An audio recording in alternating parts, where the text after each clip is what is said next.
All right, great job there with the little Ole Miss whole running little Rebs fight song there, celebrating their playoff win.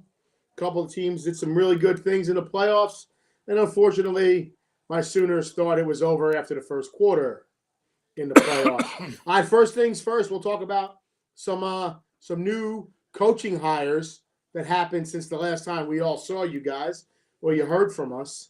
A lot of hires over here.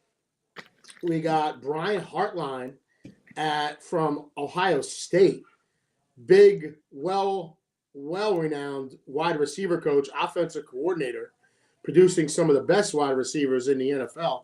Maybe the now best going recruiter down out to there. USF to take over that program.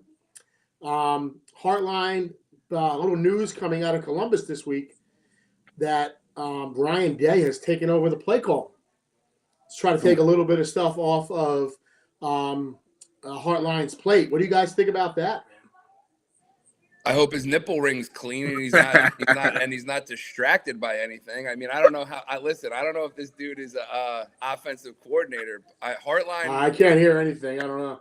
Hartline's a stud, dude. Maul, can you hear me? Yeah. Okay. I mean, listen. Over the last, I don't know however many years, you can go back. Like Ohio State's receiving core is just. Can you guys hear me? Covered by anybody? Yeah. And I think Hartline is like one of the coaches on that staff that is I would say give a high percentage of success or credit to, I should say. So Ryan Day, man, I tip my cap to him, but Hartline's a stud. I think Penn State missed the friggin' ball on hiring him. Yeah. I don't know what you guys think. Definitely agree with that. I mean, I'm not a Ryan guy. The defense is in good hands no matter what. Defense is in good hands, and you can look at something like, let's be honest, that if you look around and you just go assistants in the country, I think Hartline is up there with anybody. And then on the defensive side of the ball, like Johnson might be the best D-line coach out there. Yeah. So I think they have some guys. They have some great assistants. And I genuinely thought at the last minute that Penn State was going to – I thought, obviously Urban Meyer was making moves to get Hartline, whether he was going to be the head coach and Hartline was going to be the guy following him.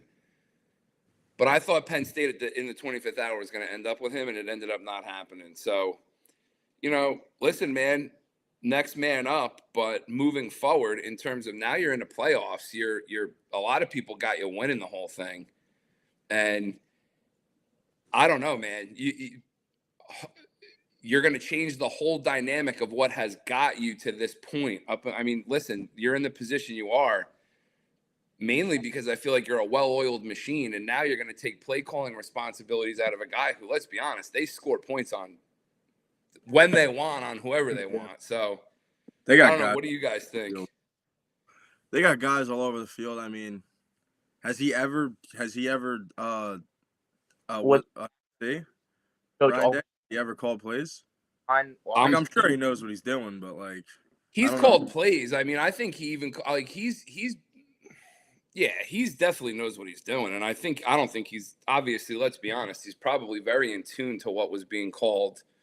I don't think he's one of these head coaches that runs around without his headset on. Yeah, but there's definitely a couple of those.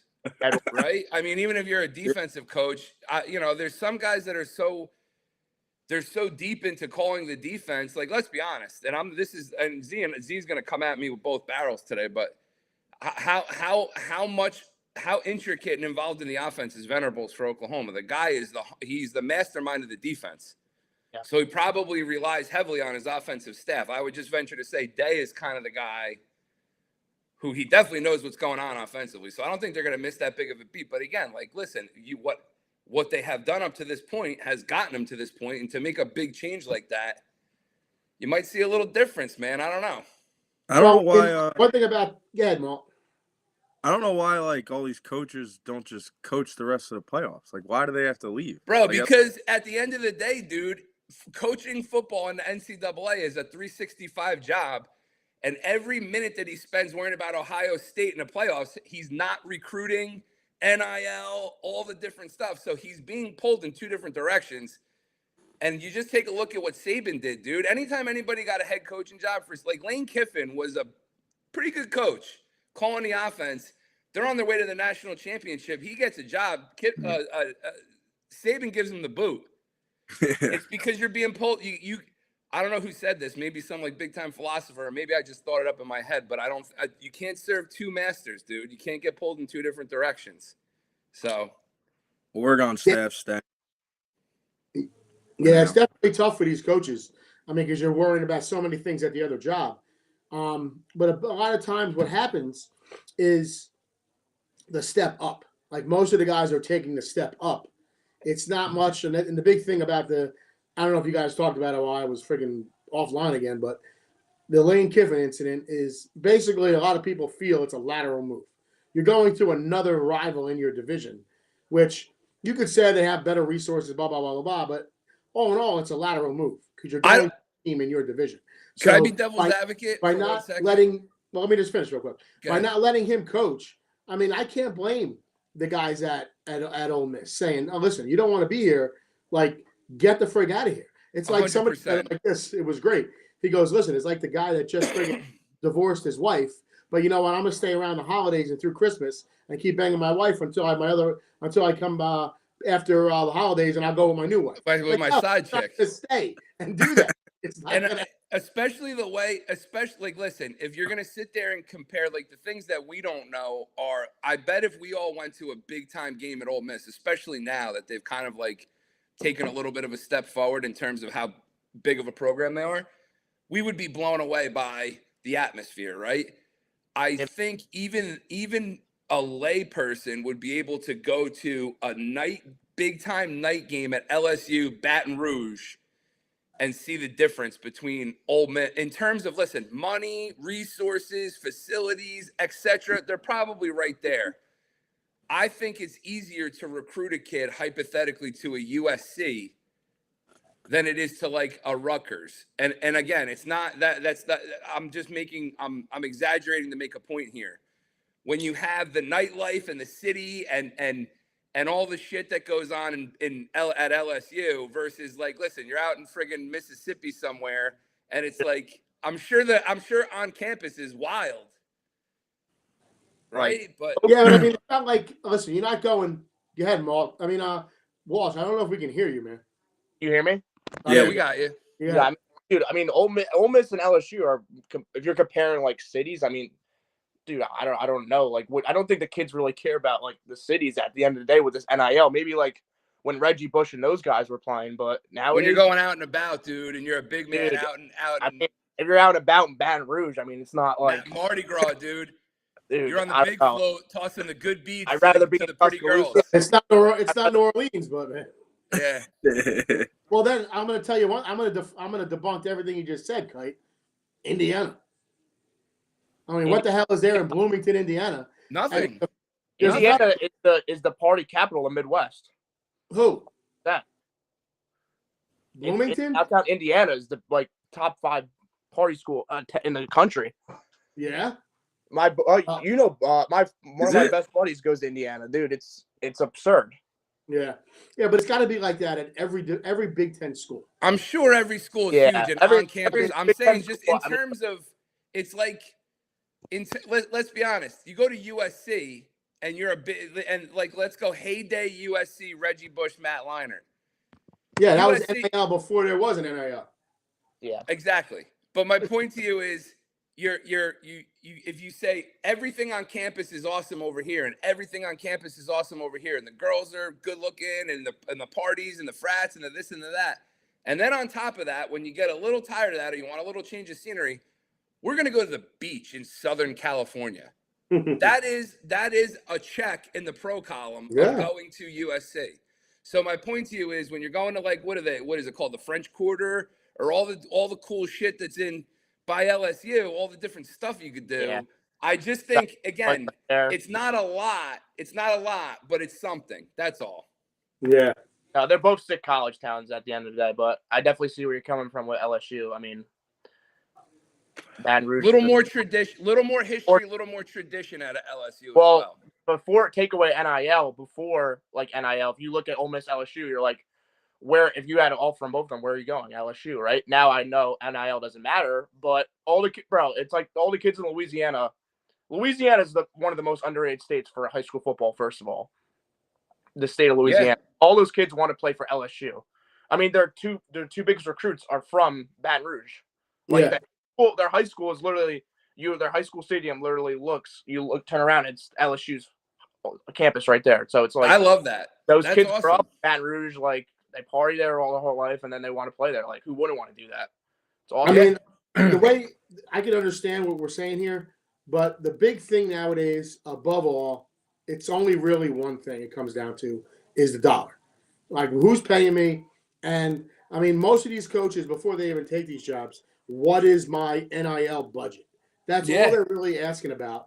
And I realized too, and I didn't realize it until I read some stuff this week about the big donor at Indiana. You know who Indiana's backed by? No. Mark Cuban, one of their graduates there, Mark Cuban. Oh, listen, dude. I mean, so I didn't realize that, but it's like, okay. No wonder why they're getting guys. I mean, if we're being honest, do we think Indiana football program just magically acquired Singetti and then turned it over overnight like he's friggin' like Bill Parcells? Like, I don't know. Listen, I'll tell you one thing the guy does very well, and I'm going to be honest with this. I think he is very good at finding talent and football players. I shouldn't say talent above football players. Because you see, the guys that he gets are like guys with a big chip on their shoulder that want to prove stuff. That's what I think he's getting. And he's also getting some top. I mean, let's be honest. Fernando Mendoza from Cal. Was Fernando Mendoza from Cal a big-time quarterback get for them? Yeah, I don't think anybody Cal. Look at him though. I watched the whole Heisman thing, and he's not my cup of tea in terms but you look at him, and the guy he looks like he's 6'9", and he just has incredible arm talent. He looks like listen, this is going to sound horrible. He looks like a slightly on the spectrum Tom Brady, in my opinion.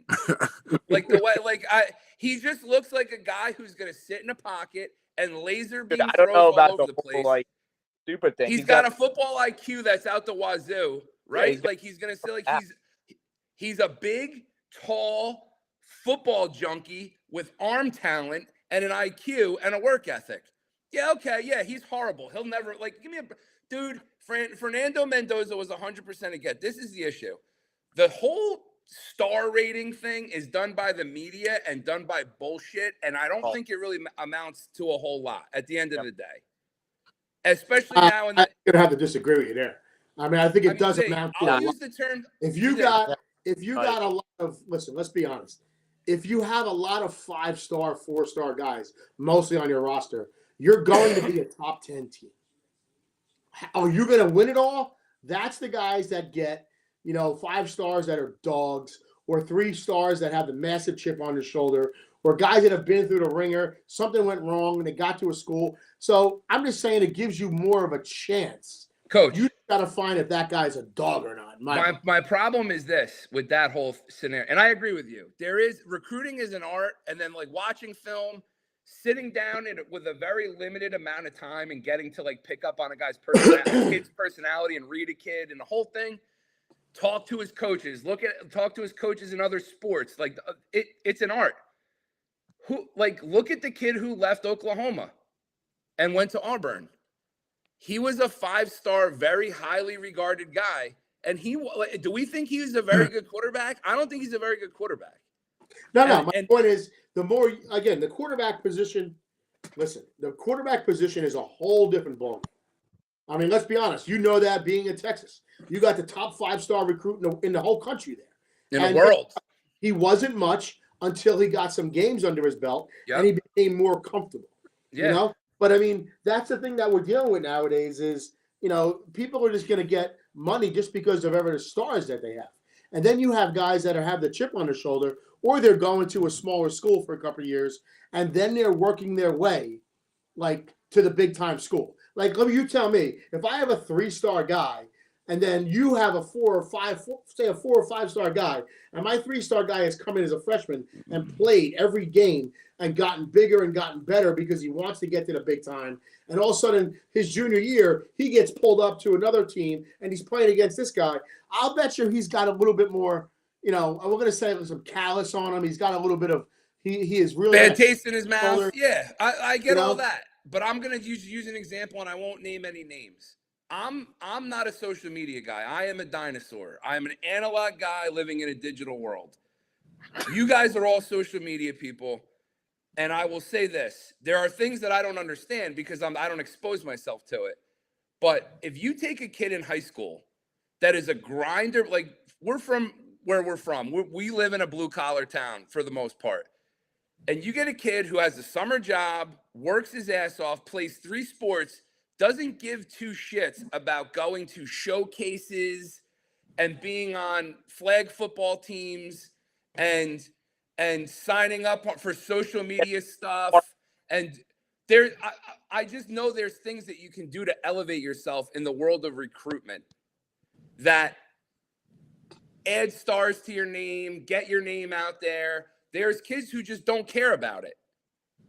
You know what I mean? And I'll Christian Malta's quarterback, when he was in high school, you couldn't get that kid to even, like, if a reporter wanted to talk to him, you had to force him to talk to a reporter after he just had a record-breaking game.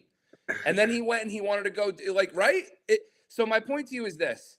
When it comes to the stars and the names and the showcases and the big-time stuff, and we live in New Jersey, we don't really have spring ball and the things that they have in other states. But if you go to Texas and you go to California and you go to some of these other states in the South, they do football all year round. And when football's over, they go play flag football. And then they go play flag football. They go from there and they do showcases and combines and workouts and this and that. You might get a kid that's way better than the best kid at that place that doesn't go to Manning Passing Academy and doesn't go to all these other places because he's in the middle of wrestling practice or he's in the middle of putting up a fence with his dad. I just don't put the star thing. I don't give it as high of a regard as a lot of other people do. And I know everybody's going to rip my head off about that. I don't think it's really what we make it out to be. Well, I'm going to be honest with you with this from our standpoint.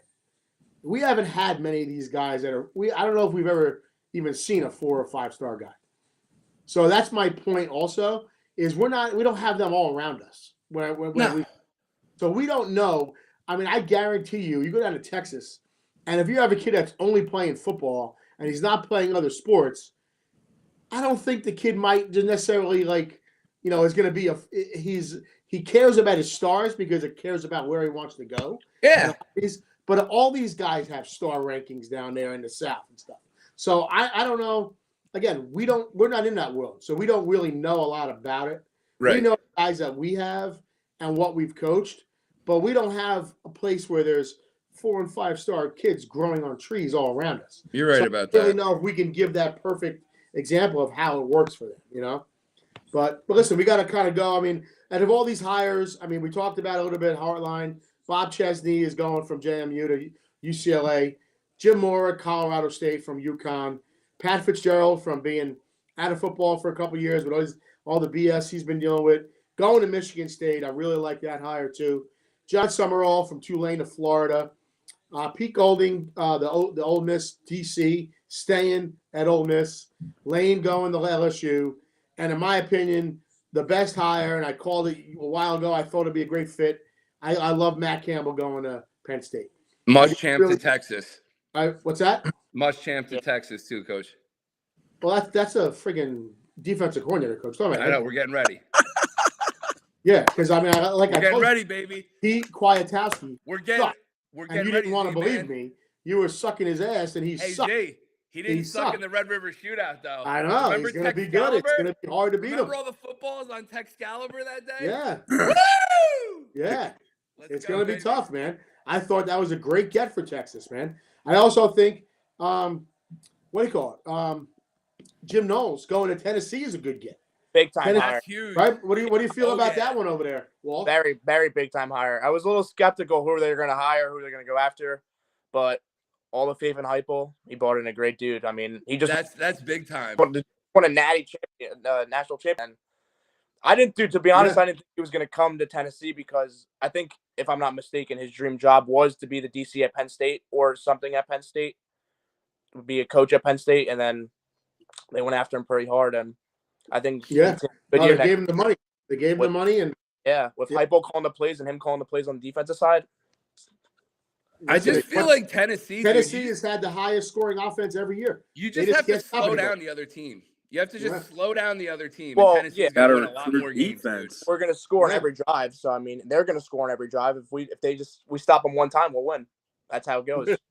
Literally. Yeah. And I think some good hires out there. Now, little bit, what do you guys feel about? I mean, I've seen a lot of stuff on it. I've saw some stuff. I've read some things, heard some interviews. But I mean, what the frig's going on in Michigan? And basically, just all the red flags that this program has thrown up the last couple of years.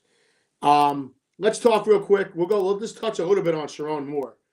And what do you guys feel about like his situation? Anybody want to give? The analogy that I will give is, I don't know if you guys play the lottery. Currently, right now, the Powerball is $1.7 billion.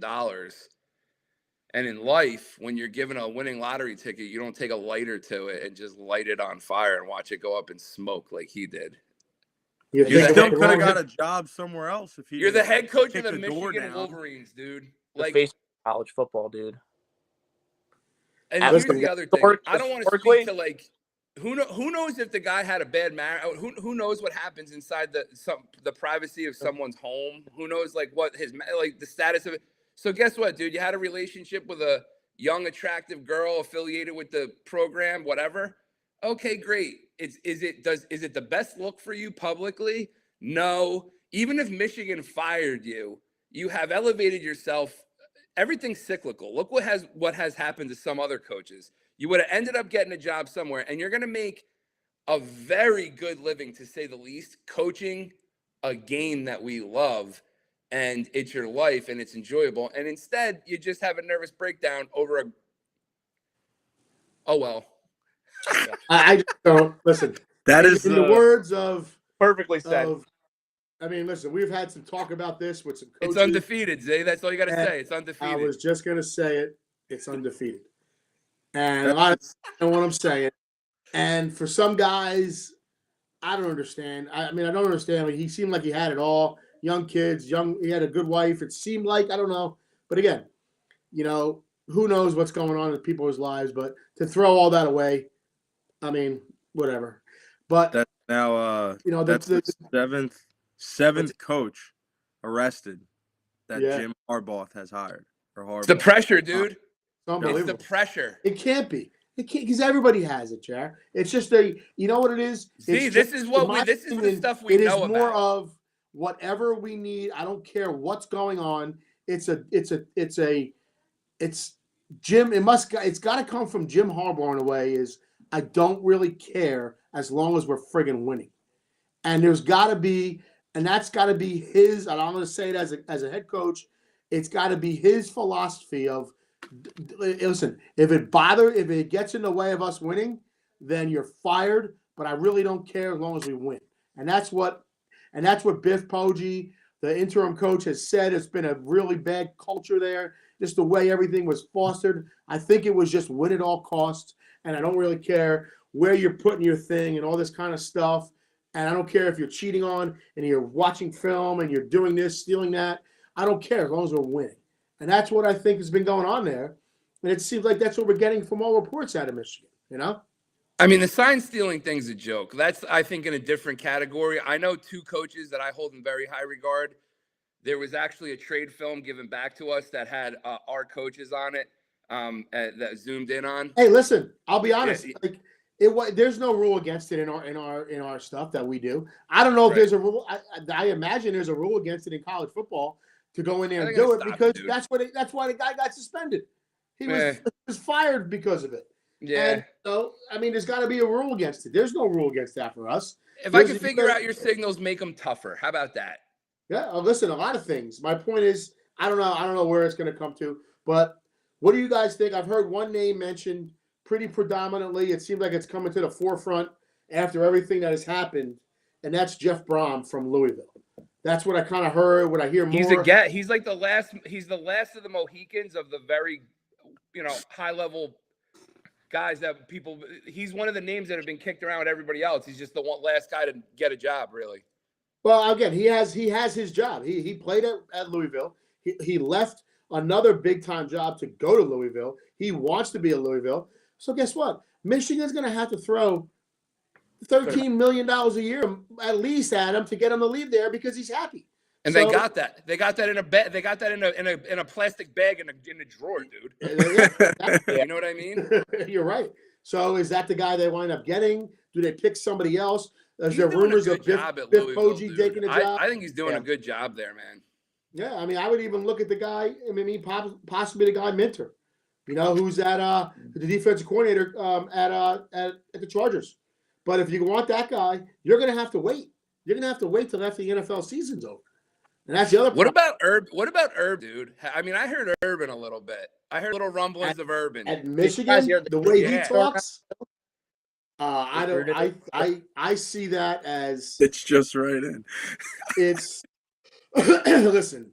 I mean, I think Urban's the same type of guy, win at all costs. And I think he's the same type of guy as Harbaugh. I don't care what you do because I'm doing it too. I'm sleeping around on my wife. So, and we saw him doing it. So I don't know if they're going to go with it. I mean, he was like, listen, I don't know about. All I'll say is this: you see it out of 100 different. It's not an isolated thing at Michigan, dude. I think it's just it has come to the forefront. I think there's a lot of things we don't know. You can liken, or if I'm using that word correctly, the high-level football coaching jobs to corporate CEOs and high-level politicians. It takes a certain type of personality to be these guys. They also have, they have a certain type of personality. They have stress. And when you're taking, like, a normal guy blows off stress doing something pretty normal. A not normal guy blows off stress doing something not normal. And I really think, and it's not an excuse, Sharon Moore is an idiot, in my opinion. But I'm just saying, I think a lot more of this stuff goes on that people know about. And I don't think that we can just sit here and bash Michigan specifically about it. I hope, just for college football's sake, they get a good guy in there and they're competitive, just because it's good, All right, here we go. Let's move on. All right, I'll start this one off because it was my boys. But I mean, early on, Oklahoma and Alabama. Early on, it looked like it was going to be just a beatdown, and I'm gonna liken this game to basically the season of John Mateer, because I can break this down into, and it's what I wanted to tell you guys. In my opinion, John Mateer, first 4 games of the season, Heisman front runner, unbelievable, doing all this stuff. Same thing with John Mateer in the first quarter of this game. So basically, the first quarter of the season, he's the best. First quarter of this game, he was unstoppable. Then after that, we had our issues. We had injuries. We had that. And I guess the injuries really got a hold of him. And, he wasn't ever the same after that injury. He was never the same throwing the ball. This game, I thought he would be back 100%. And he looked like he was. And I'm going to tell you, and you're going to be shocked at this, but in my opinion, he probably played it for the whole game. It probably was his best game of the year, besides the one interception he threw. He missed some guys. He had some horrible throws, dude. But he also had some really good ones. No, and he did. I'm going to tell you 3 things right now about the game. In my opinion, they said the game comes down to how many plays, right? I'm going to give you 3 things right now. First things first, the pick 6 was the worst throw I had ever seen. I would be shocked if a high school kid did what he did. It was that bad. Yeah. Like, if I was playing my backup quarterback in bear formation and he threw that ball, I would be shocked at him for doing it. Right? I'd be like, What are you looking at? But whatever. That being that was 7 It wasn't just a bad throw. It was a miscommunication. He was a perfect pass. Nobody. Feedback. Yeah. All his eyes closed. 10 yards short. Oklahoma receiver is wide open down the field. So it was Logan Donnelly in the Brick Memorial game, Walsh's junior year. 100%. That play, right? That play, baby. The dropped punt, which I'm going to tell you this: Oklahoma's special teams, up to that point in the game, were the best special teams in the country. Both their kickers won their awards for being the best in the country. And at that point, their punter just dropped the ball. It almost looked intentional. And then he went on and proceeded to kick the guy right in the nuts that blocked the kick. I understand, but that's where the ball wound up, right there. I think they got maybe a yard or two, kick a field goal. Right there, that's 10 points. Then, I mean, Mateer could have he scrambled on one play. He had a nice scramble. He could have ran for 20 yards and gotten the first down on a 3rd and 5. He uncorks a beautiful throw to the running back who ran out of the backfield, hits him right in the hands for a drop. So those, in my opinion, are the 3 plays that really were and listen, it could have been easily a friggin', a good like 24, 30 to 30, somewhere around that 30 mark for each team. And at that point, I think it could, without those mistakes, I mean, I think Oklahoma wins the game. I'm going to be honest. I think they win the game. But, I mean, they ran the ball good. They threw the ball good. Their defense was doing well for the most part of the game. Ty Simpson came around and really, listen, they were doing nothing until, Latzir Brooks from Millville, New Jersey, came out and friggin' lit it up on a couple of plays. But they couldn't do anything until Oklahoma, basically, it was 17-7 after that drive. And that's when they dropped the fumble, and that's when they threw the pick 6 to make it 17-17. So, listen, I'm tipping my hat. Bama was the better team that day, but I think Oklahoma playing all year, again, their big thing was strong defense, strong special teams, offense, don't lose us the game. And that's basically how they played a lot of their games. And guess what? They friggin' special teams. Tate Sendell misses 2 field goals also. Add them on to the game. I mean, the one was controversial. Which one? The one that went right over the upright. Yeah, it was. It was a miss. It's a miss. Dude, so that right there, 6 points. How many points that is? 16 points for, and 1 touchdown that we could have got if just the guy catches it or if Mateer keeps going on it. But Mateer later in the game, he just looked like I don't know. Mateer is not the guy.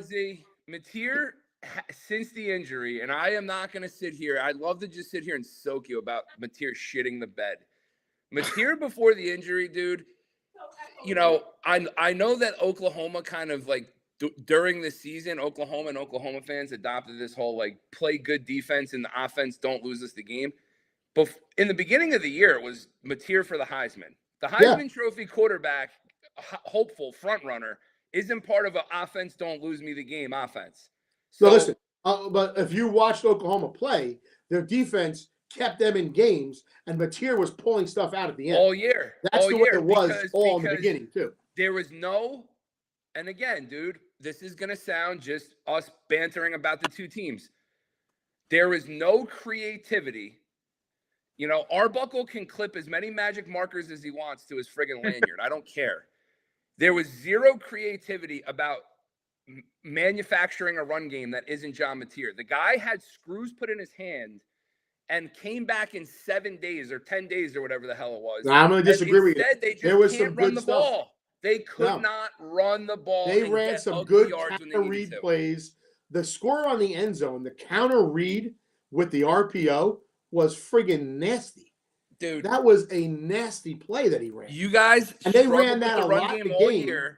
They ran that a lot in the game. Z, here's the other thing. Oklahoma's defense is wild because they do a lot of different stuff. And Venables is there's a lot of times in a game against Oklahoma, it's the first time a team's seen it is in game. And you can't prepare for stuff. You can walk guys up. You could throw exotics that you've seen on their film that they've shown prior to. Venables is going to put a picture out there that has never been, that you have not prepared your team for. And it's tough, dude. I know. When you can sit back and one thing that they did, which I don't understand why they did it. And, I watched the game and I've watched it again just to watch it again because I saw things. I'm like, am I right about that? For one reason, I don't understand is they kept R. Mason Thomas over the big tackle. What's his name? The good guy. Say Walsh? Proctor. He played over him the whole game. Yep. You know what? I don't understand it. I don't understand why. That's our best one-on-one guy. Did he again, that's your best chance. You're going against their best guy. He won sometimes. The other guy won majority of times because that's the way it works. But why always keep him on their best guy? Like, put him on their nose. Put him on their center. Put him on somebody. Get him looks. But Get your matchups. Putting him at the same spot. I don't know if that was something that he wanted for whatever reason. I wanted for my draft stock, blah, blah, blah, blah. I don't know. I just don't know why they kept him there. And he is by far your best guy. And I mean, Oklahoma, listen, the one thing they can do is get after a quarterback 100%. They took away the run game for the most part. You know, they got in the red zone, Z, they got bullied a little bit, dude. Yeah, they take away the run game. They took away the run game. They had one good run in the red zone. They took away the run game. 25 carries, 28 yards. They did. I think that's taking away the run game. Right? They took away the run game. It was like run through 5 guys and score a touchdown when you're in a friggin' when you're playing. Yeah, he made a great run. Okay. That was a great run. They got 5 yards on a run. Other than that, they average a half a yard. That's not a good play. Dude, it's a red zone touchdown score. It was a good play. I'm saying that, but you tell me they got bullied? Come on. They got bullied in the red zone. I think they did. Oh, jeez. Okay. Coach, did they not? Coach, the mush. Let's talk about the mush. 25 carries for 28. The other thing, you're going to tell me the run game dominant. Come on. To speak to your point, in regards, I really have to. I got to question your knowledge as a offensive line coach and a coach to say they got bullied and they ran for 28 yards on 25 carries. No, in the red zone they got their ass kicked and they got one the end zone. run. Come on. It sucks, dude. But again, it was a score and it led to the game. How many tackles did he break? 5. Okay. Maybe 6. Yeah. One time. Okay. Anyway, listen. Hey, Alabama they got won. bullied, dude. Hey, I'm going to give this to Alabama and DeBoer. Down 17-0. That one drive really helped them out. And then Oklahoma basically, listen, they brought them back into the game where if they just didn't friggin' screw it up, I don't know if they would have came back, but you got to tip your hat to Alabama, and they just kept playing the game, and they found themselves out, in the second half. I mean, it was close again. Oklahoma comes back with a touchdown, and you know what? It was a 3-point game, and then Bama got another long pass out of that. It was a beautiful throw to Brooks again, and you know what? Oklahoma couldn't. Hey Zay, after their mistakes. Zay, in terms of your comparison of Mateer season to the game, the mush shot a hole in both of them. Mateer for the Heisman. I'm trying not to think that there was further power out there, and there was a higher power that maybe Coach Kite could have paid the mush. Jay, please just say this at this time of the game. If they're going high up there, if Oklahoma's winning, just so we could screw Z over. That could have happened, and I really think it might have happened. I just want to know what your blood pressure was during the game. What was your blood pressure during the game, dude? Dude, I was so calm for the majority of that game. I was like, even when Oklahoma was winning, I was like, all right, that was sweet.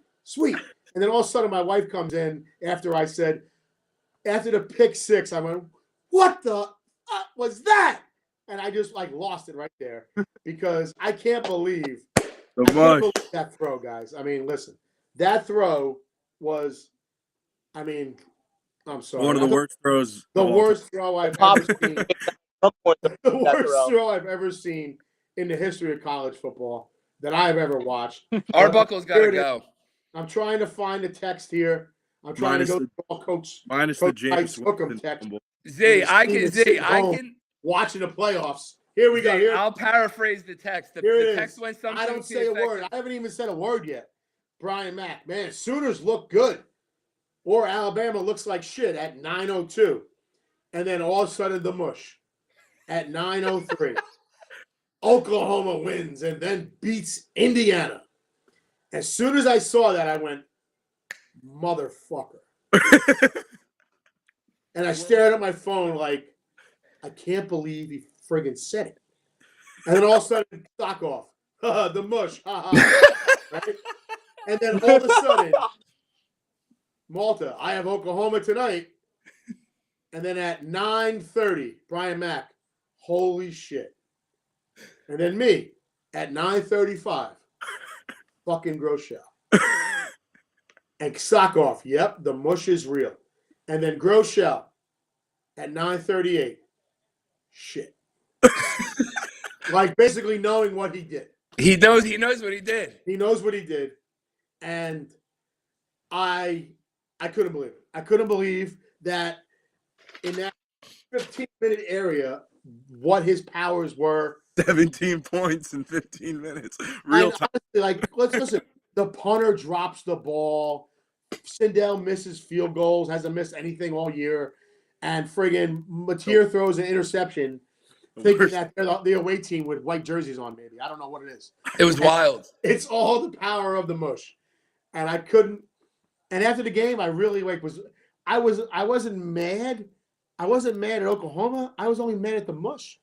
You could have just walked outside. I just thought it was him. Got to his front door. I said it was him. I go, how in the world? Like, we got to get, you know who we should get together?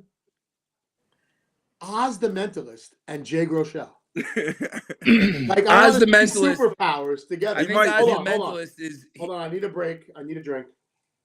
Oz the Mentalist. Well, just so he will try. See, are we sponsored? Walsh, this is what we're That's enjoying. Sponsorship. The only burnt orange that I like. All right. Let me tell you something, dude.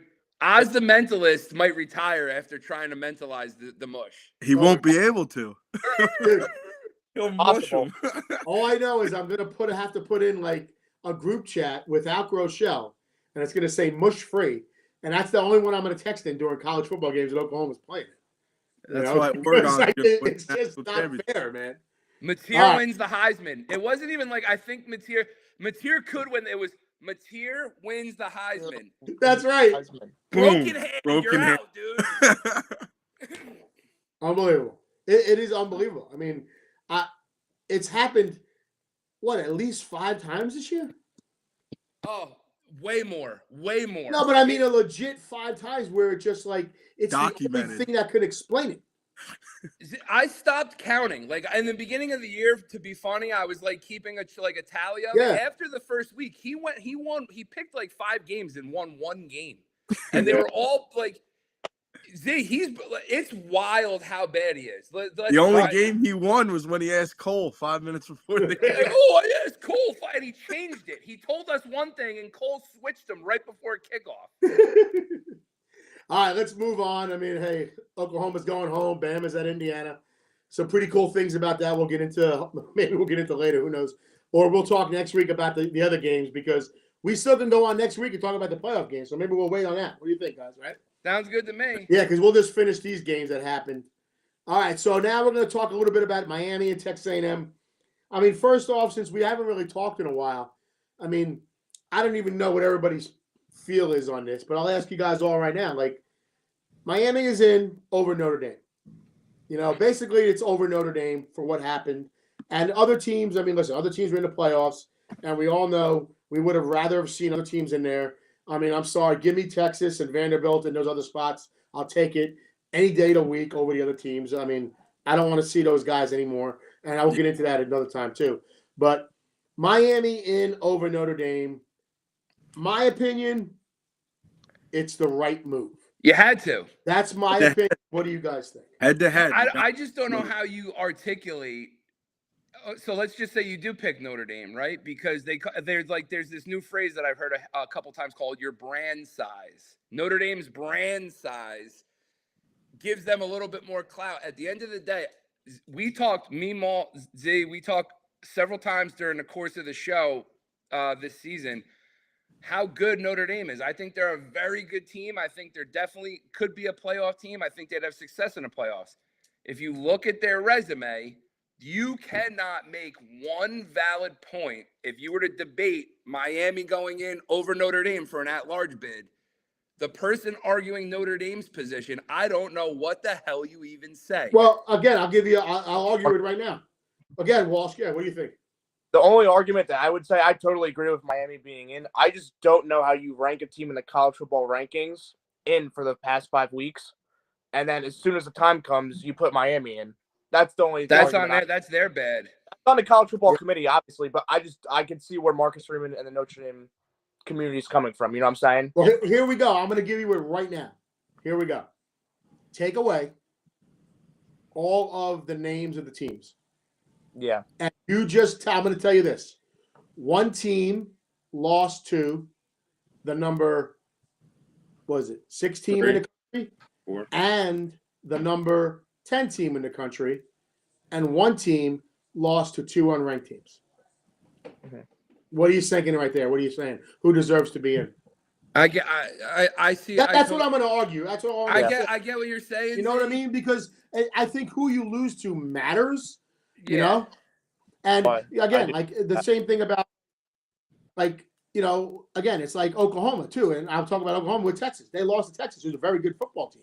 You know, Texas lost to a shit team, which is one of the reasons that's kept them out. So I think it does matter who you lose to, but again, nothing can trump the head-to-head. And Kite, we know it. We say it all the time. Texas A&M should have lost to Notre Dame. They got closed. There was blatant holding penalties that were not called that anybody could have saw. I agree with you. It was a tackle, right? You're 100% right. I agree with you. Yeah. But at the end of the day, you sit back and you say, you know, I think the committee got to this position where let's just pretend there's this scenario where everybody in the committee sitting in one room and the door's locked like conclave and they're electing a pope and they're sitting there coming up with the teams going in. And it's like, all right, guys, we have Notre Dame here. They've been ranked this high all year. And it's like, well, wait a second. Why? And they sat back and they're like, listen, they just did a shit job of ranking teams towards the end of the year, I thought. I really did. I don't think BYU and Texas Tech and all of those teams, I don't think that they were as relevant as they were made to be. And again, I understand that the conferences need to get a certain amount of respect, et cetera, et cetera.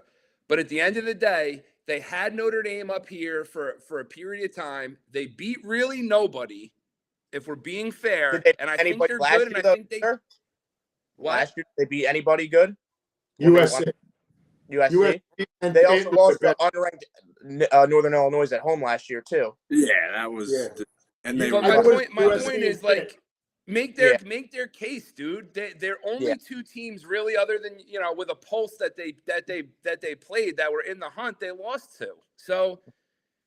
It is what it is, dude. And good for the college football playoff committee saying, all right, listen, we understand we're going to take a little egg on the face here for flipping it at the last minute, but I don't know how we put in Miami as a head-to-head win over these guys. I don't know how we put them in over them. No, that's why I agree with Miami. You know what I mean? And that was, again, we can look back at that game too. I remember watching it. I think we might have been together for that one. That was a dominated game by Miami. I mean, everybody wanted to see the running game against the running game and the defense against offensive line, because it was billed as like a running game battle because of the 2 defensive line at Miami, Notre Dame's running game. And, Notre Dame, again, what are they saying? Notre Dame people saying, well, we didn't have our team figured out. We didn't play like who we were. We have a new guy here, new guy there. Welcome to college football. Everybody does. So I don't want to hear it. You know what I mean? You have all this time to get ready. You can't come out of the bat saying, well, we're not the same team now that we were then. We're a lot better. And then you look at the teams that they beat compared to the teams that Miami beat, and they beat them by the same amount of points. So, I mean, you can't make that argument. Notre Dame did, and again, you know how we sit here, Z, and we're busting Malt's chops and we're busting the Big Ten's chops to a certain degree about strength of schedule, et cetera, et cetera. And it's like, you can only really play who's on your schedule. So it is what it is. Notre Dame plays who they want to play. They are not beholden to a conference. Yeah. And the other little thing that I want to add, so it's like, listen, dude, you want to be this team. You want to be the old school Notre Dame. You want all this stuff. Go get some killers on your schedule, because you have the freedom. You're unshackled. You have the freedom to get whoever you want. You don't have to go play. But majority of teams, listen, nowadays, after what happened, listen, you know what happened with Texas. You're not scheduling those games anymore. Nobody's Texas and Oklahoma are going to honor those. Listen, we love you're not going to play Ohio State. They did that when they were in the Big 12. I know that. So that was a long time ago. It was a different, because the Big 12 conference wasn't looked upon as a great conference because it was just Texas, Oklahoma. So they did that. They now, if you tell me next year you could switch the schedule, they would do it in a second. I think they can. The point, I read an article that said there would be an issue, but at the end of the day, they were No, they those said athletic. no, Texas and Oklahoma, my opinion, and Ohio State, Michigan would never switch those games. And They're not. I'm because saying they all think. Listen, they all think they're the friggin' king of the road, and they're like, "Frig that, we ain't backing out of a game." Because exactly. they all have, which, my opinion, that's what they should do. They signed up for the game. You're going to play it. They and have that's to what play they're all until going to do. 2028, I think. Well, it's like 2 more years. It's at least 2 more. It's at least till 2027. Is it that long? Yeah. Wow. Okay. It's definitely next. It's definitely next year, and then I thought it was only next year left. My bad. No, it's a home and away against Michigan. It's a home and away against Ohio State for Texas, and then I think it's a home and away against Michigan for Texas, and a home and away for Oklahoma against Ohio State. It's been going on. I mean, I know it's been going on for a while because I know Oklahoma has been playing Ohio State. I mean, back when Baker planted the flag on the field. So they've been playing the Big Ten, those top Big Ten teams for a while. So it's been going on for a while. But again, we'll go on to the game now. But in my opinion, I think the right team got in. Notre Dame, listen, could they be playing better right now? They don't win. They're a better team right now. Maybe they are. But you know what? You friggin' lost the game to Miami. You can't bitch. Are they gonna? Well, why does Alabama get in? They got blown out by Georgia in the SEC championship game. Listen, you cannot, and I'll say it till I'm blue in the face. You cannot penalize a team for playing in the conference championship game. Also, Alabama was the top seed in the SEC championship game. You cannot penalize a team, especially with the schedule. And basically, in my opinion, I'm gonna brag a little bit. What Alabama did in the middle of their season with that run, and also what Oklahoma did in the middle of their season with the run, they had 2 of the best runs in college football this year as far as wins in a row against top-ranked teams. It's true. Between both teams, in my opinion. I mean, 8 SEC wins in a row before. Yeah, and they played good teams. Winning 6 teams. out of 7. So that's a big run right there. And Alabama, at one point, everybody in the world was like, this team is unbelievable. And now you're going to say because they played in an extra game that they don't deserve to be in a playoff? That's bullshit. No, now when everybody's sitting home, the teams that didn't win the right to go there are sitting home resting. No friggin' way. Then you know what? I'm in Alabama next year, and I'm the other teams. I'm going to say, you know what? I ain't friggin' playing. Lane Kiffin said it flat out. He goes, the guy that has to go to the teams that have to go to the SEC championship are at a significant disadvantage. And then I think Kirby and Sark were both asked about it from last year, and they're like 100%. We were friggin' nicked up. It took our staffs had to.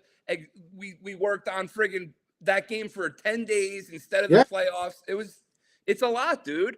No, and I see we can't listen. Either we got to change everything up, and I have a great listen. I'll show you my great idea, but we'll go on to this game right now. All right, so this game again. This was a defensive struggle, man. This was going. I mean, it was just a battle. I mean, I think it was a battle up front. I think it was. I mean, majority of this game, in my opinion, over watching the course of this whole game, you could definitely see Miami's running game take over. Yeah. With Fletcher, they just started moving the ball. Mark Fletcher wound up rushing for 172 yards. And you know what? Got down in the red zone. He was pounding the ball, and they did an awesome jet sweep to their best player, Malachi Tony, on that jet sweep in the goal line. Beautiful play ball down there with what they were doing. I thought it was a great job. But I just think as that game went on, I think it just proved Miami is the better team out of those 2 games. And it also, I mean, Texas A&M, was exposed when they went to Texas and they played Texas. But again, I don't think besides the Notre Dame game in the beginning of the year, Texas A&M had one of those easier schedules in the SEC. We read it on here. It was the easiest schedule. It was the easiest one in the entire SEC. Yeah, it was. Yeah. Which my biggest other thing about why I don't like this massive size conference is, I mean, you could basically be a team that didn't play like half the good teams in your conference, and look at listen, we love our buddy Dave and Duke. They didn't play half the good teams in the conference. and they're the champs. I mean, I don't get some of these things, but what does your guys feel on the game with Miami and Texas A&M? I love the body blow. I love. Go ahead, Maul. My best thing was before the game, like 2-3 days prior, you got the Texas left tackle talking smack about Reuben Bain Jr., saying like, "Oh, he ain't nothing. We'll be all right. We got." They him. didn't say that. They didn't say that. We're not that worried about him. Yeah. Well, yeah. Basically, they're saying, listen, we've seen some pretty good defensive ends in the SEC, and I guess you could say they do. You know, they saw the guys from Missouri. They saw some guys. 3 sacks. Texas. He had 4 tackles for a loss and 3 sacks. So, dude, the tandem, he's the best and Reuben Bain Jr. They're killers, dude. Well, when their head coach, look who Jason their Taylor. D-line coach is. Jason Taylor, bro. That's a squad right there. Yeah, they were tough. Know? But you know what? Listen, dude. I just thought, and I'm gonna sound like a whacker. Texas Longhorns offense struggles at times this year. I thought they made some huge plays, and they dialed up some stuff against Texas A&M. To Z's point, I think they were exposed a little bit. And to beat Miami and have these guys, I just thought that 10 points was a little bit of underachieving offensively. Defensively, they looked outrageous. But in my humble opinion, dude, I think that you're going to have Carson Beck against some of these teams they're going to have to play is going to have to show up. And I don't know if he's the guy, dude. No. All right. Hey, let's get on to the next game. And you know what? I don't know if you want me, Malt, you want to take it over? Yeah, I'll take it over here. Yeah, baby. So we got the Ducks. Very, very dominant offense. Got to play better in the second half. So, I mean, you come out, right? Dante Moore is just, in my opinion, he's the best quarterback in college football. He goes out there, throws 313, 4 tutties, 2 picks. You got to clean that up because if you win this, you play the better games and you throw some interceptions, it's not gonna go well. You can't turn the ball over. But wide receivers went nuts. Whatever. They're not exactly a good team, JMU. So like for what we are, but even at the one thing I took from the end of this game was that in the press conference, post-game conference, Dan wasn't happy with the defensive effort, and they said the locker room was dead silent when they got in there at the end of the game. So from my standpoint, he needed to say that, dude. I mean, you realize that they weren't playing a world beater. No, but yeah, listen, I said they weren't. One question for me, Maul. Did Oregon pull some of their better players defensively? In the second half, they did. Okay. Well, I don't know them that well. I wanted to ask you if they did or not. If they did, and they gave up all these points to James Madison, oh well. You know what? Somebody lost money because they bet Oregon too bad. Yeah, well, that's why. Yeah, but the fourth quarter, their starters weren't. What was the spread? It was 20.5. That's why I said in our chat they're not winning by more than 20. Yeah, but dude, what was the under over? The under over was something like right around 50, and they're like, they blew that. Oregon's gonna get this themselves. Yeah, and everybody like the over hit by a mile, right? Yeah. Oregon scored 51. 20. Yeah. That's just whatever. Listen, I'm not trying to gas you, dude. Is it a fair? Am I saying anything out of line when I say that Oregon has been given the friggin' easiest road to friggin' anything this entire season, inclusive of the playoffs? This is perfect. I've never seen anything like it. The only hard team on your schedule you lose to. It was Penn State. Nobody. You get in the playoffs at a decent seed, and you catch the shittiest teams, and you're gonna like. I don't. Again, dude. I appreciate that you're a fan and everything. Dan Lanning just sits back behind the friggin' microphone and chirps at people, and never gets like. Step up, dude. You know what I mean? Hey, they're gonna win this week, and then they're gonna beat Indiana or Bama. Listen, I'll tell you one thing. I don't know, and this is one thing about, and I feel this way. I don't know why, but I feel this way about all the Big 12 schools. I don't know who's good. You say Big 10 or Big 12? Because I haven't seen them play anybody else. Yeah. All I know is like Texas Tech first Big 12 championship had to come because Oklahoma and Texas left. So my opinion is I don't know who's good here. I don't know how good this division is. Did they bring in a whole lot of guys? Yes, they did. They brought in a lot of guys. I mean, BYU, how good are they? I don't know. Utah, how good are they? I don't know. I mean, I don't know because they don't Exactly. anybody else. And they lost to Arizona State. You can say they didn't have some of their best players, but still, dude, it's Their a quarterback didn't. That was our thing with our bet where I didn't know he wasn't. Quarterback didn't play. But the that wasn't Z's finest moment. That was not your finest moment, Coach. Oh, listen, I was at the Cranberry Festival, Coach. Shoot me. Looking at you, I bet. If I could take legal action against you, I would have. All right. Okay. No, let's be honest, dude. The only thing Texas Tech gets given, this is the when they try and pump up Texas Tech on friggin' ESPN or anywhere, you know what they talk about? How much money their D-line gets paid in D-line. Yeah. That's all they talk about. Yeah, you're right. The D-line, they brought in some guys. They got a high paid. It's like, but where they bring? I don't know, dude. The kid number 31. I don't know his name. He's a dude though. The defensive end, the edge rusher. Yo, listen. Oregon's linebacker O-line. was up for the Heisman. He was in the top 10 of the Heisman voting. They got The guys. fools. Dude. Oregon's fools will handle him. Listen, no, watching the 3 or 4 games of Oregon listen, they're good.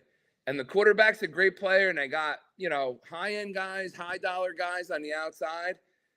If they don't line up against Texas Tech and hand the ball off to their stable of guys and just run the ball down their face, shame on them. They will. Okay, so here we They go. will. So Texas Tech added all these high-paid defensive linemen, right? From UCF, Lee Hunter. From Northern Illinois, Skylar Gill Howard. From Oregon, Jason Jones. And from Duke, Gary Smith. And another guy possibly, hold on, that's the wrong side of the ball. So these are the guys that were saying, oh, they're paying us so much money. And they're from where? Yeah. Listen. Congratulations, you stuffed Bear Brockmeyer and BYU. Awesome. Now you're going to play some teams. Oh, my God. You played against the Power 6, the group of 6 teams. Now you're coming to the Power, the Power 4 teams, and you're coming to the Power 4 weakest conference. And, we're going to hear about you. I don't know about that. You know what? I don't know. I'm shaking. I don't know about that. But, listen, I'm anxious to see what Texas Tech is because at times they've shown like they've looked like they've been great. They look good. They got some tough kids, and they've had some good players in the program. We can't deny that. I mean, that's where Mahomes played there. Mahomes and what do you call it? Baker Mayfield played one of the best offensive shootouts in the history of college football. So I mean, they've always had guys. I mean, the defensive guys, the linebackers are friggin' dudes. There will be no I want to find tortillas. out how much dudes they are against Oregon and their offensive line and their run game. I want to exactly find out if they're dudes. They sit there and spread in 10 personnel and hand off inside zone. And there's times where any one of their 3 or 4 running backs, they don't even break stride and crease it right in the A gap. And this is against the Iowas of the world, dude. We're not talking about Bear Brockmeyer. We're not talking about the Utah Utes, dude. We're talking about Iowa. Nasty Big Ten defenses. Shout out to Iowa offensive line, the Joe Moore Award winners. That's awesome. Out to them. Charger on. Yeah, no, listen, I saw the grading of everything. They had a lot of like their PFF focus grades were great. I mean, shout out to them. Listen, everybody. I mean, I don't know. Did Oregon come in second, Walt? Do you know that or not? In what? In that award for that award or not? I think they were up there. I don't know, but their offensive line's top 5. Nice guys in college. Their offensive line was given Fools of the Week by Coach Kite at least 2 times on this show. That's if they didn't get in the college, if they didn't win an official college football award, they can rest. They can rest easy knowing that they have been acknowledged on the coach's office. I think they'll be fine with that. Exactly. All right, here we go. The last game. I mean, this was just ugly from the start. I mean, it was. I mean, Ole Miss, Tulane. Basically more of the same. What we saw. I mean, really. I mean, I don't think there was a college football fan that wasn't cheering for Ole Miss and for their team for what they've been through and what their coach did to them. But shout out to Pete Golding getting his first win as a head coach. And their team basically just destroyed Tulane. Proving that Fans were going crazy. They were chanting his name like crazy. you gotta love it, man. You No one gotta gets love. no.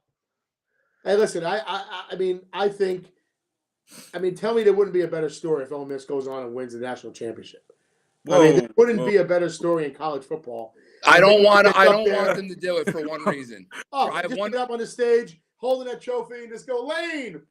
Right? Yeah, you know what? But Something like what that, happens, Z? If they do that and they go up on the stage and they hold the trophy up and they flip Lane the bird, Ole Miss turns around and LSU turns around and pays Lane like whatever the bonus is for winning the college. So Not I Ole would Miss rather does. Lane not get the money in his pocket. LSU pays him. He got. I know. He got I know, but I don't want this guy $200,000. getting any money off anybody else's sweat. I can't stand the guy's face anymore. I don't. Listen, Lane's gonna be like this. That was $250,000 bonus, $250,000 bonus for that win.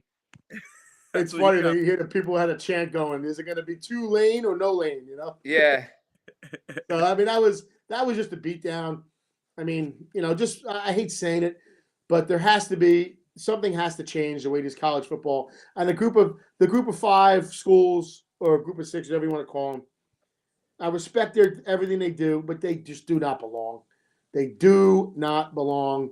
And basically, you can just go by all the numbers and who's paying all this money, and there's way too much money involved in these college footballs to have teams that don't. You know what? You earned it. Here's $4 million. Texas pays them $4 million to stay home, and we'll take your spot.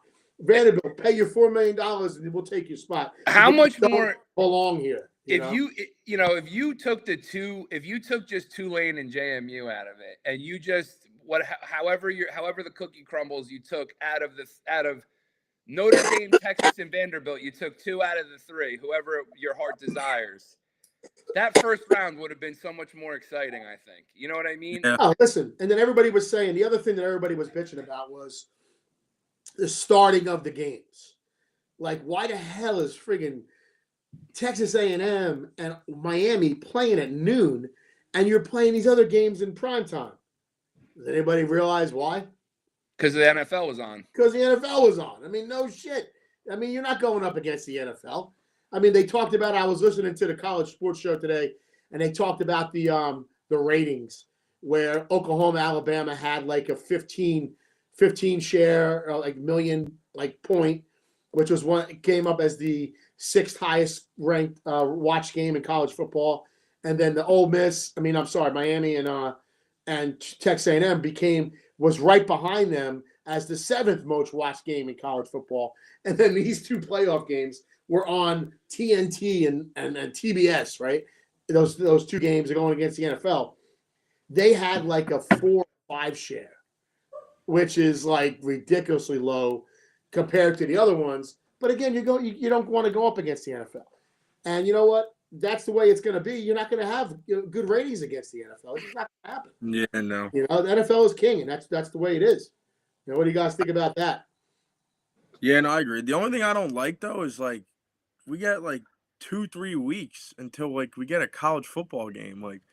Play to Texas versus Notre Dame at Hawaii in one of these games. Winners gets the wild card spot. Throw them into the freaking playoffs. Play and get. You know what someone said to me? I got a buddy at work who's a big time just sports guy, college football, pro football, but he loves college basketball. He's a big Tar Heel guy. He was like, we're sitting here and we're arguing. I'm arguing till I'm red in the face about friggin' Tulane and JMU and the whole thing. And he goes, dude, can I tell you something? He goes, if you think March Madness started out as 64 teams, you're nuts. He goes, it was originally however many teams, and every year, the first team that was left out had some, they cried the blues, and they had a really good argument as to why they should be in the tournament, and it made its way to 64 teams, and now it's 64 teams with play-in games, right? So technically, if you count the play-in games, it's 68 teams in NCAA basketball tournament. So it's there's always gonna be somebody who is left out, that has a very good argument as to why they shouldn't be left out. And to me, I just feel like it loses a little something the more you expand it. It will get expanded because of the money. But at the end of the day, leave it the way it is. You have football people. You have a college football playoff committee, which is comprised of like athletic directors and former coaches and all these like really knowledgeable college athletic people. Just pick the right people, dude. That's it. You know what I mean? And that's it. I don't know. That's my point. Yeah. No, you're right. Listen, I'm going to ask about this one. I know hopefully Luca can get it up in time. But this thing right here, guys, I want you all to look at this real quick. Hopefully he can get it up. And I posted about this before, but in my opinion, is this the picture of Maisie? Oh, okay. No, Coach, I don't want to do that to you, computer-animated picture of I don't want to put a picture of you in your college football cave. This is my opinion. Here is the solution to college football, right here. Now I'll take that all day. I'm going to explain it to you. You guys tell me what you think here.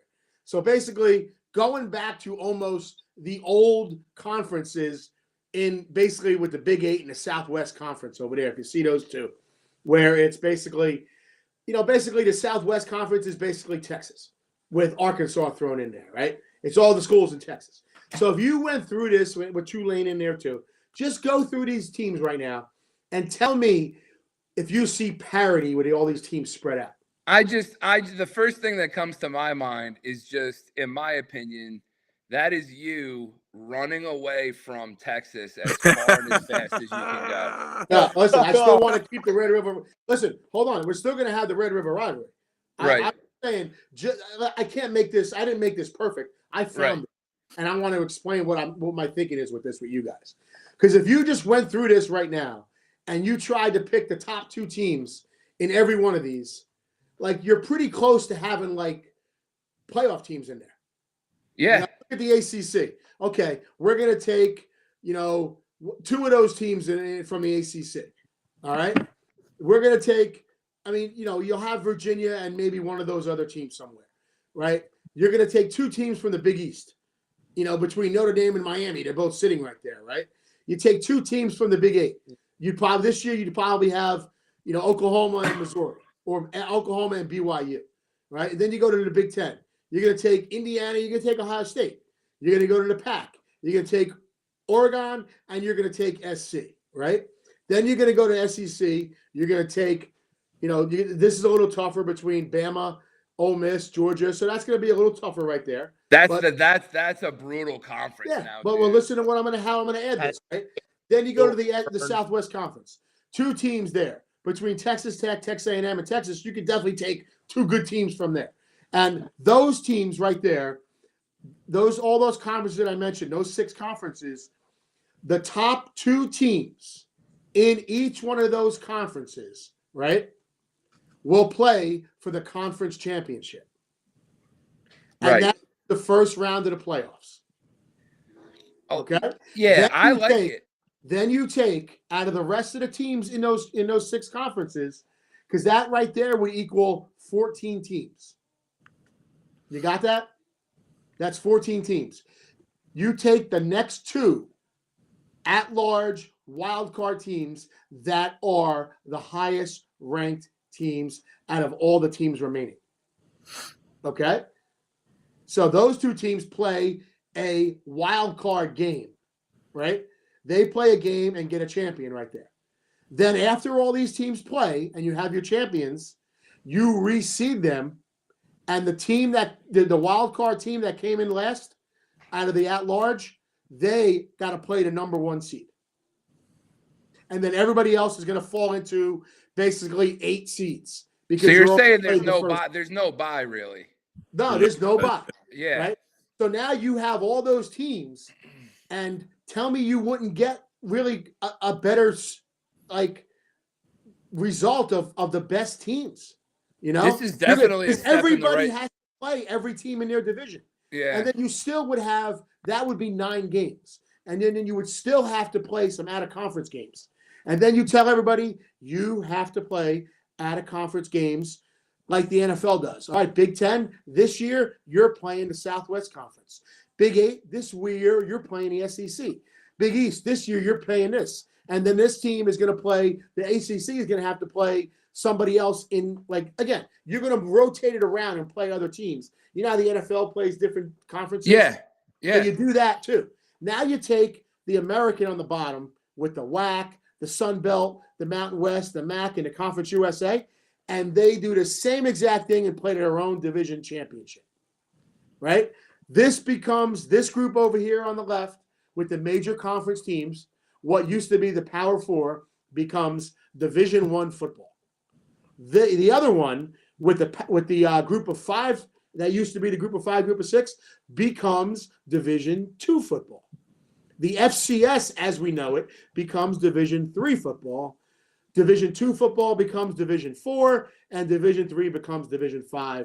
Boom, and everybody plays to a champion. And then if you win other games, you can also play in bowl games, because teams that might not win a conference championship, but they get 6 wins, still want to play in bowl games. Yeah. You know what I mean? I like it, dude. I think basically, I don't know. Listen, money rights, I think you negotiate. Like, you make these teams, you can call them whatever the frig you want. And this has nothing to do with the other sports in the school. Nothing to do, unless you wanted to do with it, right? Yeah. But you negotiate a television contract with all of them. There's so much branding with the school, with the conference, though. It's just I wild. know, but if you just make you know what? Take away the term Big Ten and call it North. Right. Take away Big 8 and call it Midwest.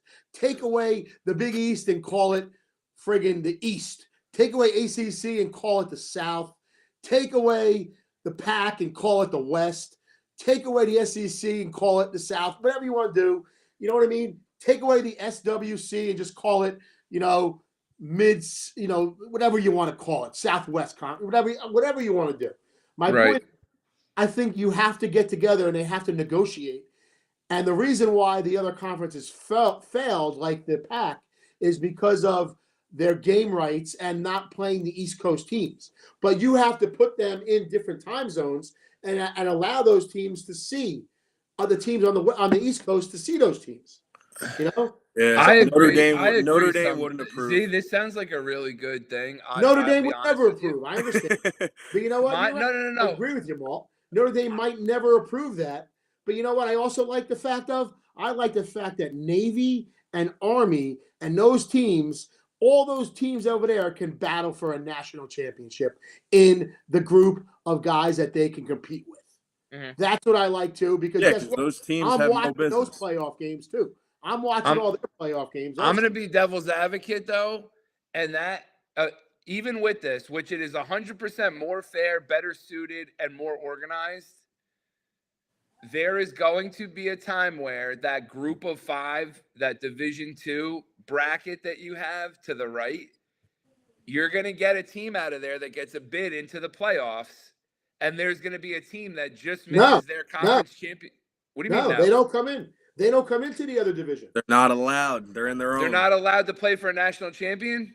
No, they're going to play for a national championship out of those teams. In their own. Oh, okay. You know what I mean? Yeah. And over here, these are all 10 teams. So this is 1, 2, 3, I get 4, what you're 5, saying. 6. You know what I mean? They're playing for the Division II national championship. So In you're a playoff system, what you're saying the same way. You can do the same way, you know? Yeah. I just At least want it gives them a chance. They're never going to win an actual national championship. They can't. It's all stacked against them. They can't win it. But my point is, you tell me that these teams are going to be able to possibly play for a national championship. And again, if you play these games back to back again in a national championship, you play them on a Monday night, and at friggin' 6:00 you're playing the Division II national championship, and at 9:00 or 8:00 or 9:00 you're playing a Division viewers too. I'm friggin' watching both of them. 100%. You know, so my point is, I think this is a way that you reward these teams, because you have to have them play for something. Right now, we're letting the best team in to give them a chance. They don't have a chance. They might win a game. Listen, in the old way of doing things, they might win a game. And again, we've seen App State knock off Michigan. We've seen these teams knock off the big dogs. We're not going to see that anymore. Arizona They State, their players Arizona and they're State paying with Scatterboo, dude. Like that's like if it wasn't for that friggin' those couple that run that they went on, I don't think anybody would have a leg to stand on with any of these teams. And No, but Scatterboo's team is a Boise friggin' State. they're Arizona State. I know. They're a big time team, you know? Yeah. My point is, I think that this kind of allows for a championship. You have to fix college football because all the rules that govern college football and all the stuff that we know is all blown out of the water because of what we are doing now. The model does not fit what they're doing. They're going to basically a pro model, right, of how they're paying everybody, and they want to get salary cap, they want to go to stuff, and they're trying to fit it into their college bowl system, which doesn't work. No. It's not going to work. You have to first, all these teams have to agree that for the good of the college football, they're all going to friggin' revenue share the TV network that they negotiate as one. And as they're moving forward with the way things are going, you even see with the NFL, you could hypothetically put the Southwest Conference can be on Paramount and the other one could be on Netflix.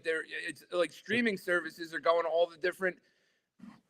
At the end of the day, I think like the NCAA is probably one of the most corrupt. And I'll say specifically within it, some of the officiating that I saw with the SEC, I just think in terms of money, you read the articles about. Coach, you know that college football, the big time college football has nothing to do with the NCAA. No, it's its own entity. I'm aware of it, but what I'm saying is the NCAA, the way they okay, well, look at the Big Ten that's looking to sell essentially their soul to major, dude, the whole thing. The money is ruining a lot of things. I appreciate the parity that has been given to the teams so they're more competitive. And just selfishly as a fan, we got to watch a lot of good games as a result of it. But if you take a look at at this model right here that you put up, the two columns on the left, would they even be able to get a non-conference bullshit game with one of the teams in the column on the right? I would say no, because I want to see some of these teams play the other conferences. Like sometimes we don't have any of the teams playing some of the other conferences. I want to see some crossover games. So if you were to sit back, 4 on the left to the 4 on the middle. Right. 1, 2. Yeah, well, the one on the 3, bottom 4, in the middle 5, is 6, 7, part 8, of this 9. one, in my okay. The American on the bottom there, guys, in the middle con, that one is part of the right column. Right. Because those teams don't belong there. They belong playing the teams on the right, in my book. Yeah. You know? I mean, dude, Louisville. But you know what? You want to make it a little bit more interesting? I'll give you one more thing to throw into it. You take the two teams out of the group out of Division II football that are in a national championship game, and you take the two lowest teams in Division I football and you swap them. So you take number one and you replace, say Colorado is the worst team in college football. Yeah. They move down like they do in soccer. And then you take, say Rice is the next worst team. They move down. You can fight your way in. And then, you just move up. You know what? You want a chance to move up? Fucking win. Win and get the national championship game, and we move you up. I know it's like, screws right? with Like, Z, areas. is that Boise? That's Boise in the one conference on the right? Like, they realistically, there's like a handful of teams, anecdotally, you could say belong in a game. But I think that's a good idea. Listen, dude. Boise might be good to replace Rice. I don't know. Maybe there. But Tulane, you know what? Maybe they don't want to be there. And maybe I don't know. I'm just saying this kind of model and these teams, if you don't perform and you don't want to spend money, you're going to drop down. Like they put Temple in the Big East. Temple, I don't know. Listen, I don't know if Temple can play at that. But again, they're in Philadelphia. They're the only team in Philadelphia. They should have a market. It's one of the biggest markets in the country. They should have to put a team together, Yeah. I watched Oklahoma play Temple. Temple was moving the ball in Oklahoma a little bit. They did some things, So, but if you're playing in this conference and now you get the money and the revenue stream as the other teams, then you're also going to have maybe you'll have more donors set up and more alumni guys step up and give money. but the money has to be controlled and it has to be under, because you can't just keep going and say, give me more money, give me more money. And, well, how much do you need? Unlimited. And that's not the way this should be done, you know? Unlimited. I agree. My More money, opinion, more power. you can't just rely on donations every year to have a good team.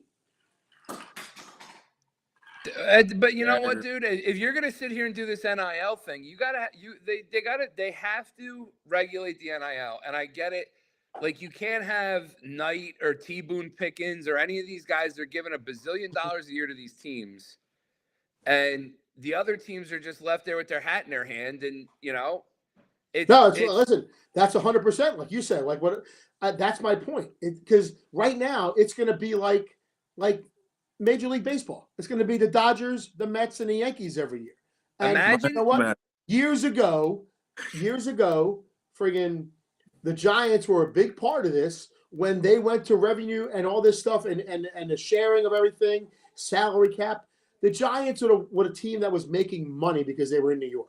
They said, we are going to give up some of our money because this is good for the sport.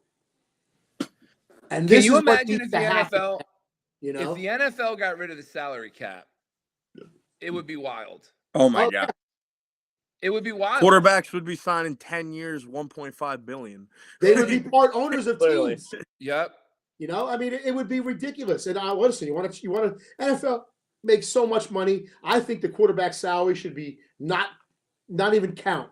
You and Jerry Jones both think that. I think that's a great move. You know what? Just take it out. Just take it out. Because when you got one, you got to pay them. And you know what? It shouldn't destroy the rest of your team. Yep. Whatever. Let them spend more money on players. You Who can't the hell pay can two they wide play them? receivers. You'd have nothing for your defense. Yeah, that's the big thing of NFL now is if you have if you have a quarterback that's on his rookie deal, well, you better load the team because it's time to win right now. Because when you got to pay him, it's tough to win a game. You know, so Yeah. look at the Eagles did. Look what like the Denver, L.A. The Rams. Denver. Yeah, LA. Denver is a little bit different because they're still paying Russell Wilson to not be there. You know, and then now Miami is going to be playing Tua not to be there. You know, so I mean, it's going to work like that. This way, if you make a mistake, the Giants paid Daniel Jones. He wasn't the right guy, but obviously he was the right guy for Indianapolis. You know, so other teams might be good by getting a fresh start if it doesn't work out for them. This is an awesome. I like this, dude. The only thing is, again, you got people that are big time fanatical college football fans, especially the more south you go in the country. Yeah. And people want their rivalries, and some of them are not directly represented here. And you'd have to be a little bit careful about how you scheduled the crossover games. But I think this is awesome. Yeah, like I said, if you look at this and say, all right, well, Oklahoma and Texas, listen, we're going to play every year. On the first second Saturday in October, you better just fucking mix it into the thing because we're playing. You know, yeah, even if the Southwest Conference, hypothetically in this scenario, draws the ACC as their out of conference, as their crossover conference opponent, you still have to figure Texas still has to play Oklahoma. I mean, listen, in the overall scheme, there's got to be ways that could be worked out.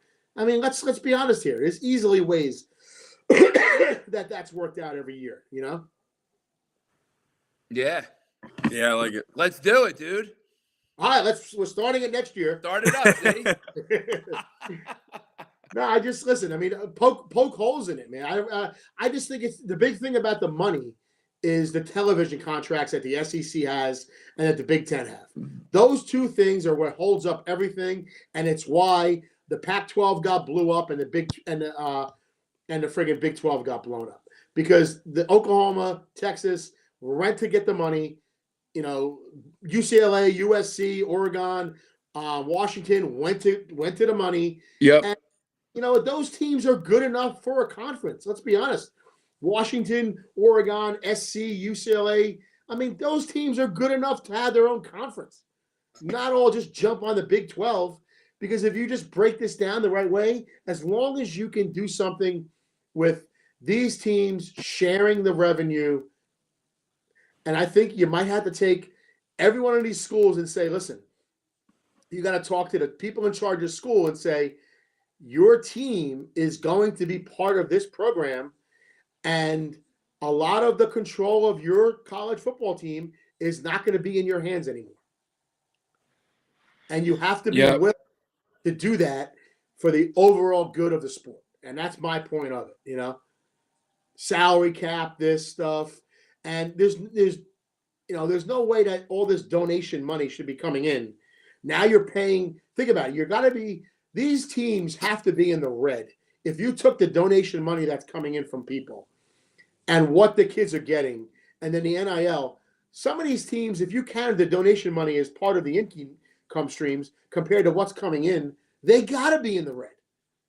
There's too much money going out, and it can't be as much money coming in my book, I don't think so, dude, because there's like weird things. There is, if you look at it, right, if you wanted to go on and get yourself like Oklahoma something or other for Christmas, a t-shirt for somebody, you go on and these NILs like, oh, we're selling the like Mateer jerseys. Like, I think that do they make what they're paying him? And again, there's a difference. Everybody lumps NIL. If you Google what Arch Manning makes, everybody's like, oh my God, Arch Manning makes $9 million. It's like, yeah, but how much of it was paid to him by Texas University of Texas Longhorns? It's Warby Parker, this company, Red Bull. They're giving him a couple $1 million, and he's one of the highest paid quarterbacks. So it's less than that for everybody else. Yeah. And they're selling jerseys with the kid's name on it. They're selling T-shirts with the kid's name on it. They're putting him on the media guide. He's doing speaking engagements. He's doing all this extra shit. So I think they're making their money, dude, or else they wouldn't be doing it because it's a business. At the end of the day, they're not doing it for free. True. All right, here we go now. We gotta wrap this up. I know some of we guys, we got to start getting ready for Santa and everything. I got to start getting on my tracker for Santa's sleigh. See where he's at. Got to show the kids and everything. Something we do here every year. Z's getting cold this year. What?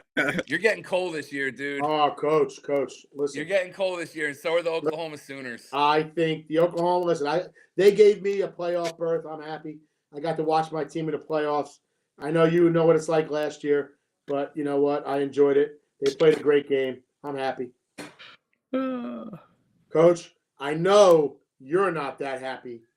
Right there. All that being in the house, with all the calling about these loser teams. I really think you clean up the floor, coach. This is Z's what he does, dude. He talks over people with volume and he interrupts them. I would like to you two guys are non-biased third parties. So I'm gonna ask you this. Now, if you were to sit back with a crystal ball and you're to say, both teams, let's just hypothetically in this scenario, Texas beats Michigan in this bowl game. And both teams are sitting at 10-3. Oklahoma being one and done, really not doing anything. They have no championship to speak of. They didn't win any rivalry games. They have a good win in the regular season over Alabama. Other than that, it's like whatever. And then you're Texas 10-3. You don't make the playoffs. But you upset Oklahoma, you upset Vanderbilt, you give Texas A&M in a rivalry game their first loss of the season. What season would you Coach, guys? Coach, can I ask you one question, Coach? What I'm asking, you add one thing to this? Can I just say who was the number one team in the country at the beginning? Can of the I just ask these guys? I'm asking them now. Having watched who was the number one team in the country? Take the season as a whole, 10-3 and 10-3.